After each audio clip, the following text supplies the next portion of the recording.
प्रताप पुरंदर क्षत्रिय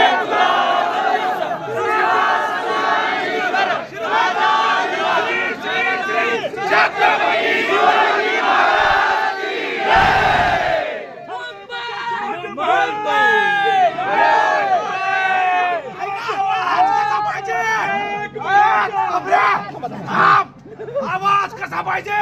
मुंबईमध्ये दिल्लीमध्ये बसलेल्या खुर्चीला हादरा बसला पाहिजे असा आवाज पाहिजे. मराठ्यांचा आवाज कसा आहे? कुलदीपक मोगल संवारक आमिरो बहुत जनांचे अंधारो संकटांचा निर्धारो नरपती आयपती गणपती गणपती भूपती प्रजापती नीतिवंत कीर्तिवंत बुद्धिवंत नीतिवंत सामर्थ्यवंत आचारशील विचारशील न्यायशील दानशील धर्मशील सकल कुलमंडित लक्ष्मी अलंकृत कुलवाडी भूषण चारित्र संपन्न प्रौढ प्रताप पुरंदर क्षत्रिय राजाधिराज छत्रपती शिवाजी महाराज.